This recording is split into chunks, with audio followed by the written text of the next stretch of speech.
ನೀವು ಯಾರು ಗೋರ್ಮೆಂಟ್ನ ರೆಸ್ಪಾನ್ಸಿಬಲ್ ಆಗಿ ಗೋರ್ಮೆಂಟ್ನ ಯಾರು ರೆಸ್ಪಾನ್ಸಿಬಲ್ ಇರ್ತಕ್ಕಂಥ ಸಚಿವರು ಮಾತಾಡ್ತಾನೆ ಇಲ್ಲ. ಟಿವಿನಲ್ಲಿ ಹಿಡ್ಕೊಂಡು ಡಿಬೇಟ್ ಮಾಡಿದ್ದು. Is it really right? Is this way we want run this country? Please do it then. If that is the case, please go head. ಯಾವುದೇ ಒಂದು ಸಂದರ್ಭದಲ್ಲಿ ಸರ್ಕಾರ ಬರದೇ ಇಲ್ಲ, ಸರ್ಕಾರದ ಮುಂಚೆನೆ ಕುತ್ಕೊಂಡ್ಬಿಡೋದು, ತೀರ್ಮಾನ ಆಗ್ಬಿಡೋದು ಸರಿಯೋ ತಪ್ಪು, ಎಲ್ಲಿವರೆಗೆ ಮಾಡ್ಬೇಕು ಇದನ್ನ? And this is not a small thing. It's not a small thing.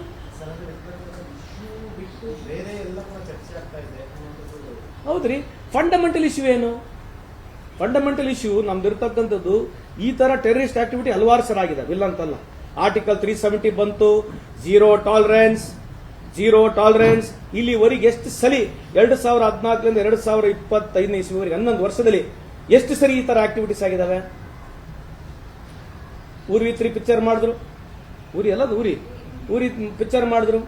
ಅಲ್ಲಿಂದ ISI ಪಾಕಿಸ್ತಾನವ್ರು ಕರೆಸ್ಬಿಟ್ಟು ಇಲ್ಲಿ ಇನ್ಸ್ಪೆಕ್ಷನ್ ಮಾಡಿದ್ರು. ಯಾರು ಸರ್ಜಿಕಲ್ ಸ್ಟ್ರೈಕ್ ಯಾರು ಕೇಳಲೇ ಇಲ್ಲ. ಪುಲ್ವಾಮಾ ಏನಾಯ್ತು? ಪುಲ್ವಾಮಾ ಬಗ್ಗೆ ಯಾರು ಮಾತಾಡ್ತಿಲ್ಲ. 300 kg RDX ಬಂತು, 40 ಜನ ತೀರೋದ್ರು. ಅವಾಗ ಹಿಂದೂಗಳಿದ್ರು ಅದ್ರಲ್ಲಿ ಹೆಚ್ಚಾಗಿ. ಅದ್ರ ಬಗ್ಗೆ ಏನು ಚರ್ಚೆ ಇಲ್ಲ. ಈಗ ಇಲ್ಲಿ ಯಾವುದೋ ಹೆಣ್ಮಗಳು ಹೇಳಿದಾಳೆ, ಅದು ನಿಜ ಇದೆಯೋ ಸತ್ಯ ನನಗೆ ಗೊತ್ತಿಲ್ಲ, ಅವ್ರು ಹೇಳಿರ್ತಕ್ಕಂಥ ನಿಜ ಅಂತಾನೆ ತಗೊಳ್ಳೋಣ. ಬಟ್ ಇದನ್ನೇ ಡಿಬೇಟ್, ಇಡೀ ದೇಶದಲ್ಲಿ ಇದನ್ನ ಡಿಬೇಟ್ ತಗೊಂಡು ಆಗಿರ್ತಕ್ಕಂಥದ್ದೇನು ಇವತ್ತು ಅಂದ್ರೆ ಕೇಂದ್ರ ಸರ್ಕಾರ ಯಾವುದಕ್ಕೂ ಸಂಬಂಧನೇ ಇಲ್ಲ. ಕೇಂದ್ರ ಸರ್ಕಾರದವ್ರಿಗೆ ಯಾವ್ದು ವೈಫಲ್ಯತೆ ಇಲ್ಲ. ಯಾರೋ ಒಬ್ಬರಿಗೆ ಮೊನ್ನೆ ಆಲ್ ಪಾರ್ಟಿ ಮೀಟಿಂಗ್ ಕರೆದಿದ್ದಾರೆ.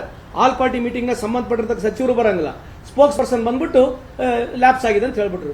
ಅವರು ಲ್ಯಾಪ್ಸ್ ಆಗಿದೆ ಅಂತ ಹೇಳೋ ಒಳಗಡೆ 2-3 ದಿನ ಈ ದೇಶದಲ್ಲಿ ಇರ್ಲಿದ್ದೆಲ್ಲ ಚರ್ಚೆಗಳು ಆಗ್ಬಿಟ್ಟು. ಅಲ್ಲಮ್ಮ, ನಾನು ಇದ್ರ ಬಗ್ಗೆ ಬಹಳ ಡೀಪ್ ಆಗಿ ಚರ್ಚೆ ಮಾಡಕ್ ಹೋಗೋದಿಲ್ಲ ಇದರಲ್ಲಿ. ಯಾಕಂದ್ರೆ ಅಡ್ಮಿನಿಸ್ಟ್ರೇಷನ್ ಬಗ್ಗೆ ಅದ್ರ ಸಂಬಂಧ ನಮಗೆ ನಾಲೆಜ್ ಇರೋದಿಲ್ಲ. ಅದ್ರ ಬಗ್ಗೆ ಮಾತನಾಡತಕ್ಕಂಥ ರಾಜಕೀಯವಾಗಿ. But my fundamental point is, what is BJP ಮೆರವಣಿಗೆ ಮಾಡ್ತಾ ಇದ್ದಾರೆ? ಏನ್ ಯಾರಿಗೋಸ್ಕರ ಮೆರವಣಿಗೆ ಮಾಡ್ತಾ ಇದ್ದಾರೆ? ನೀವು ಮಾಡಿರೋದು ಫಾಲ್ಟು. ನೀವು ಹಿಂದೂಗಳಿಗೆ ಕೊಂದಿರೋದು ನಿಮ್ಮ ಲ್ಯಾಬ್ಸ್ನಿಂದ ಆಗಿರ್ತಕ್ಕಂಥದ್ದು. ಇಲ್ಲಿವರೆಗೆ 2014 ಇಲ್ಲಿವರೆಗೆ ಯಾರು ಸತ್ತಿದ್ದಾರೆ, ಹಿಂದೂಗಳು ಕೊಲೆಗಳು ಆಗಿರ್ತಕ್ಕಂಥದ್ದು ನೀವು ಹೊಣೆ ಹೊತ್ಕೋಬೇಕು. ಮೊದಲು ಪ್ರತಿ ಸತ್ಯಕ್ಕೆ ಹಿಂದೂ ಹಿಂದೂ ಹಿಂದೂ ಹಿಂದೂ ಅಂತ ಹೇಳಿ 20 ರಾಜ್ಯಗಳು ನೀವೇ ಇದ್ದೀರಿ.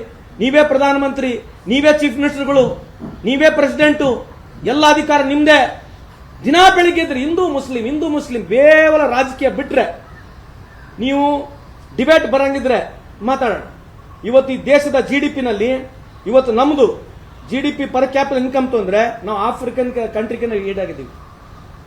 ಆಫ್ರಿಕನ್ ಕಂಟ್ರಿನಲ್ಲಿ ಇರ್ತಕ್ಕಂಥ ಪರ್ ಕ್ಯಾಪಿಟಲ್ ಇನ್ಕಮ್ ಏನು $1600 ಇದೆ, ಅದಕ್ಕಿಂತ ಕಮ್ಮಿ ಇದೀವಿ ನಾವು ಇವತ್ತು.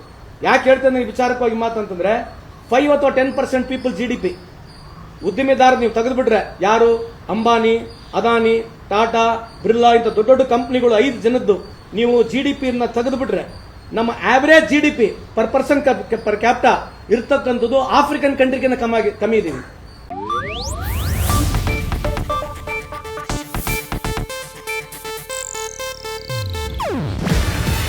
ಇದು ಏಷ್ಯಾನೆಟ್ ನ್ಯೂಸ್ ನೆಟ್ವರ್ಕ್ ಪ್ರಸ್ತುತಿ. ನೀವು ನೋಡ್ತಿದ್ದೀರಾ ಏಷ್ಯಾನೆಟ್ ಸುವರ್ಣ ನ್ಯೂಸ್.